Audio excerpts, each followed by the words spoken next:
क्यों आपको बनानी चाहिए। लेकिन शो को आगे बढ़ाएंगे। अक्सर हम इस शो पर आपको बताते रहते हैं कि कैसे आपको अपने पैसे बचाने चाहिए, बचाकर आप तो निवेश करना चाहिए, अपने आर्थिक लक्ष्यों को पूरा करना चाहिए। लेकिन साथ ही साथ में आपको स्मार्टली अपने पैसों को खर्च करने के भी हम नुस्खे देते रहते हैं। कभी कभार ऐसा भी होता है जहां पर लोगों को बिना किसी निवेश स्ट्रैटेजी के अपने पैसों को खर्च करने का मन होता है, तो कहीं ना कहीं उन्हें गाइड करने की बहुत ज़्यादा ज़रूरत होती है। लेकिन हाल ही में कुछ रिपोर्ट्स ऐसी सामने आई हैं जहां पर यह बताया गया है कि लोगों में, जैसा कि हमेशा से हम देखते आए हैं, जीवन को जीने की जो उनकी प्लानिंग है, जो उनका उत्साह है, जो उनके लाइफ गोल्स हैं, वो इतने ज़्यादा बड़े हैं कि कहीं ना कहीं बचत और निवेश एक बैकसीट ले लेता है। यानी वो निवेश को इम्पोर्टेंस जितनी देनी चाहिए उतनी नहीं दे पाते हैं।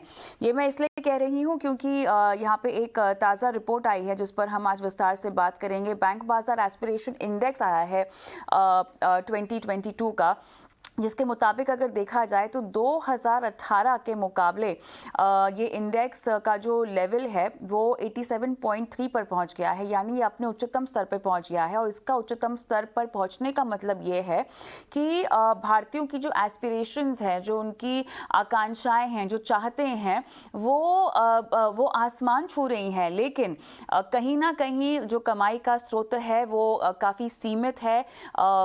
सेविंग्स के उनके पास कोई ज़्यादा विकल्प नहीं है, निवेश को लेकर ज़्यादा जागरूकता नहीं है, लेकिन ख्वाहिशें तमाम है, सपने तमाम है। इसी पर अब हम चर्चा करेंगे, बताएंगे कि चाहते होना गलत नहीं है, लेकिन उसके लिए उधार की ज़िंदगी जीना ज़रूरी नहीं है। मेरे साथ ख़ास मेहमान भी जुड़ गए हैं जो इस पर ख़ास चर्चा करेंगे।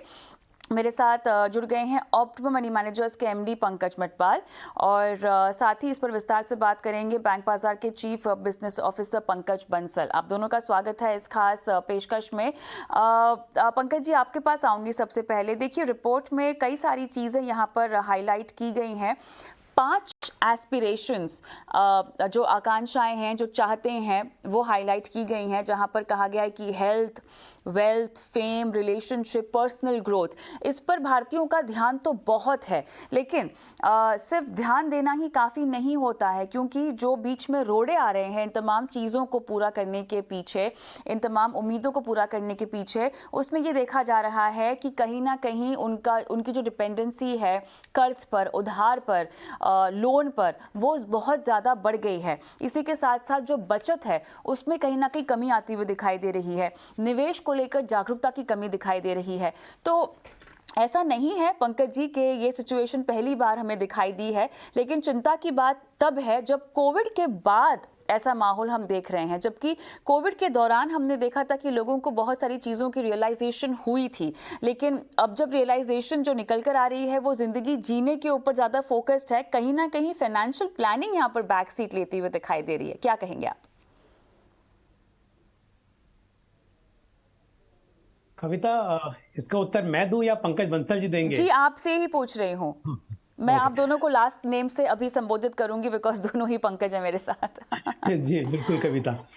देखिए, बिल्कुल सही कहा आपने कि कोविड के बाद लोगों ने ये समझा कि जिंदगी जीना बहुत जरूरी है, सिर्फ पैसे बचाना नहीं। लेकिन जैसा आपने कहा कि फाइनेंशियल प्लानिंग जो है वो मिसिंग है। तो एक तरफ जब लोग फाइनेंशियल प्लानिंग नहीं करते हैं और खर्च नहीं करते पैसों को, तो वो भी सही नहीं है। और साथ ही यदि आप लोन लेकर और अपनी चाहतों को पूरा कर रहे हैं तो उससे भी दिक्कत आने वाली है। एक तो ये दिक्कत है कि भविष्य के लिए शायद पैसे नहीं रहेंगे, लेकिन उससे ज्यादा जो डरावनी बात वो ये है कि आपका लोन जो है मतलब बढ़ता जा रहा है और लोग लोन में ट्रैप हो जा रहे हैं। तो ये जो स्थिति है वो सही नहीं है।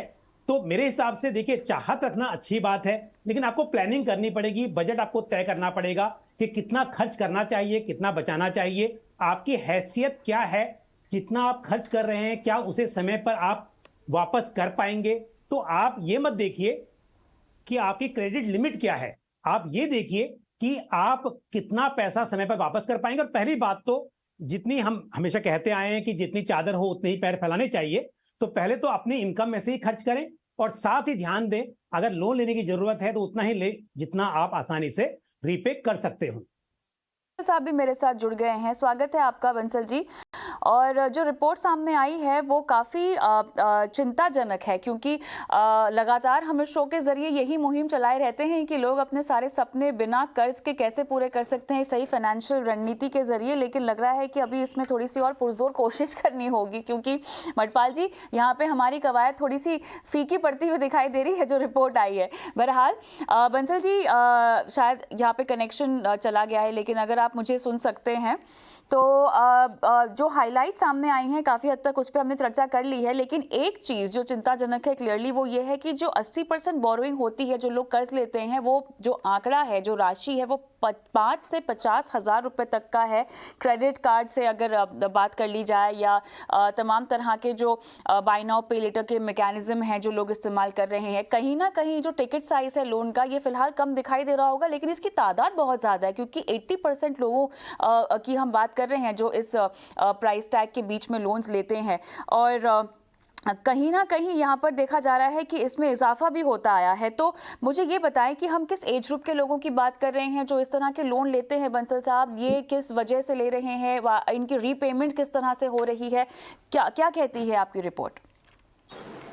सो कविता जी, आई थिंक ये जो साइज जो आप कह रहे हैं, ये मेजॉरिटी ऑफ द कस्टमर्स जो हैं ये हैं अर्ली जॉबर्स, जिनको हम बोलते हैं 25 साल से लेके 35 साल तक के बीच में पूरा रहता है। सो बेसिकली ये जो 10 साल है इसमें काफी लोगों ने ये पिछले 1-1.5 साल में कोविड में ये लोन्स लिए गए हैं। एंड आप एकदम सही है कि 5,000 से लेके 50,000 के लिमिट, और जिसमें सारे तरह के लोन लिए जाते हैं। इसमें एक बीएनपीएल का लोन भी आएगा, एक पेडे लोन भी आते हैं, क्योंकि आज की डेट में फाइनेंशियल इंक्लूजन इतना एग्रेसिव हो गया है डिजिटल पेमेंट कि आपको क्लिक ऑफ अ बटन पे ये 5 से 15,000 25,000 के लोन आराम से मिल जाते हैं। तो जब इकोसिस्टम इतना आपका वाइड हो जाता है तो कस्टमर जिनको ये पैसा देना होता है, फॉर एग्जांपल मेरे को एक मोबाइल फोन भी खरीदना है, तो मैं आज की डेट में वो ये लोन लेके आराम से दे सकता हूँ। तो वो सारे लोन भी इसमें कैटेगराइज किए जाते हैं। इसलिए आप ये डेटा देख रहे हैं कि 80% लोगों ने लोन लिया है। तो ये डेटा, और डेटा भी आज की डेट में आफ्टर कोविड अगर आप देखेंगे तो ये लोग रिपे भी कर रहे हैं। ऐसा नहीं है कि कोई डिफॉल्ट में जा रहा है पैसा, लोग रिपे कर रहे हैं। ऑब्वियसली कोविड में 1-1.5 साल थोड़ा सा स्ट्रेस रहा था, रिस्ट्रक्चरिंग हुई थी काफी लोगों की, बट ब्रॉडली अभी हम जो मार्केट में देख रहे हैं चीजें बिल्कुल बढ़िया तरीके से वापस आ गई हैं, और अभी कोई ऐसा स्ट्रेस फैक्टर्स किसी भी बैंक में या किसी भी एनबीएफसीज में हमको देखने को नहीं मिल रहा है। तो ये अच्छा साइन है कंज्यूमरिज्म के हिसाब से, बिकॉज लोगों को एक ऑप्शन है ईएमआई में देने का। 15,000 के लोन को आप 6 महीना 3 महीना में बांट सकते हैं। तो एक flexibility and ease of payment काफी इंपॉर्टेंट फैक्टर अपने कंट्री में डेवलप हुआ है पिछले 2 से 2.5 साल में, और ये सब नए बंसल लोग साहब, हैं जो डिजिटल पैसा है। बंसल जी। साहब, एक चीज यहाँ पे जो सामने आती हुई दिखाई दे रही है सर्वे में, 27% रिस्पॉन्डेंट्स ये भी बोल रहे हैं कि उन्हें लोन मिलने में, क्रेडिट कार्ड मिलने में भी दिक्कत हुई है, क्योंकि इतनी ज्यादा उनकी एस्पिरेशंस है, कहीं ना कहीं जो भी अर्जी है उनकी वो रिजेक्ट हुई है। तो ये किस तरह का ट्रेंड है और ये किस तरह के लोग हैं? तो ये ट्रेंड क्या रहता है कि जब भी आप कोई क्रेडिट प्रोडक्ट लेते हो तो उसमें 2-3 क्राइटेरिया बैंक्स और एनबीएफसीज के रहते हैं। पहला क्राइटेरिया रहता है आपका कि आपकी इनकम एक एक्स लेवल पे होनी चाहिए, इतने नंबर ऑफ इयर्स एक्सपीरियंस आपका होना चाहिए, तो आप एक पर्टिकुलर पिन कोड में ही रहने चाहिए हो। तो काफी क्राइटेरियाज रहते हैं। आपका कोई डिफॉल्ट पुराना या कोई भी ऐसा नहीं होना चाहिए जिसमें आपने ऐसा डिफॉल्ट किया हो। तो जब ये सब क्राइटेरियाज होते हैं तो इन कस्टमर्स में से 25-30% कस्टमर्स का रिजेक्शन होना वाजिब है, बिकॉज आज डेटा इतना रिच है कविता जी कि आपको पिछला 5 साल 7 साल का नया ट्रेंड भी देखने को मिल जाता है। तो जब आपको सब चीजें देखने को मिल जाती है तो ऑब्वियसली कोई भी कस्टमर इस चीज से काफी फिल्ट्रेशन प्रोसेस काफी एग्रेसिव हो गया है because of data, rich data that has come.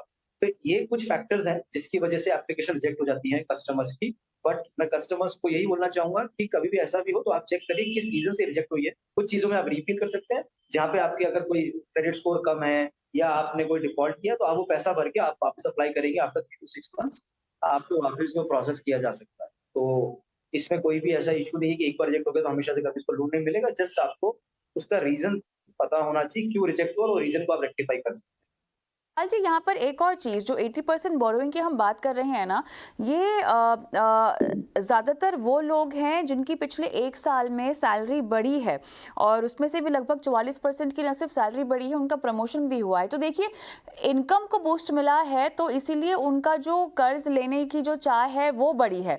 यही अगर थोड़ा सा निवेश की ओर भी रुख कर लिया होता तो कितना अच्छा होता। मटपाल जी। जी, कविता सही कहा आपने। देखिए, जब इनकम बढ़ती है तो किसी भी पर्सन को ऐसा लगता है कि अब तो मैं आसानी से इसको रीपे कर पाऊंगा, तो चाहत भी बढ़ जाती है, लाइफस्टाइल बढ़ जाता है। और जैसा भी बात कर रहे थे लोन में, देखिए होम लोन की बात हो या एजुकेशन लोन हो, तो इसके लिए कोई बुराई नहीं है लेने में, क्योंकि जरूरत है। लेकिन जब लोन पर फोन लेना स्टार्ट कर देते हैं तब वहां पर प्रॉब्लम शुरू हो सकती है। तो इसके लिए जरूरी है कि आपकी आमदनी बढ़ी, उसी हिसाब से आपको अपनी इन्वेस्टमेंट बढ़ानी चाहिए, क्योंकि भविष्य में भी अगर लाइफस्टाइल अभी बढ़ा है तो भविष्य में भी आपकी जरूरतें बढ़ेंगी, तो आपको इन्वेस्टमेंट भी उसी रेशियो में बढ़ाना चाहिए। और साथ ही उससे भी ज्यादा इंपॉर्टेंट यही है कि आप, चलिए पैसा बढ़ा, आपने खर्चा बढ़ाया, थोड़ी सी आपकी जो चाहत थी पहले से उनको पूरा किया अपनी बढ़ी हुई इनकम से, वहां तक ठीक है, लेकिन आप उस रेशियो में अपना लोन बढ़ा रहे हैं जो कहीं ना कहीं आने वाले समय में आपके लिए प्रॉब्लम क्रिएट करेगा। और ये जो इजी हो गया है कि बाय नाउ पे लेटर और P2P लैंडिंग और ये छोटे छोटे लोन मिलने लगे हैं, शायद कहीं ना कहीं ये एक तरह से आपकी इंपल्सिव बाइंग को और ज्यादा मतलब बढ़ा रहे हैं। तो इसके लिए हर व्यक्ति को अपनी फाइनेंशियल प्लानिंग बनानी चाहिए, अपना बजट बनाना चाहिए और जरूरत के हिसाब से खर्च करना चाहिए। शौक पूरे करना भी जरूरी है, लेकिन ये जरूरी है कि आप किसी डेट ट्रैप में ना फंसे। आपकी बात है बंसल साहब, क्या इस डेटा में कहीं ना कहीं आपको ये समझ में आ रहा है कि लोग क्रेडिट कार्ड कितना इस्तेमाल कर रहे हैं, बाय नाउ पे लेटर वाली स्कीम्स का इस्तेमाल कितना कर रहे हैं, क्या एज ग्रुप है, कौन से शहर में ऐसा ज़्यादा हो रहा है, क्या ब्रेकडाउन है ऐसा इस डेटा में?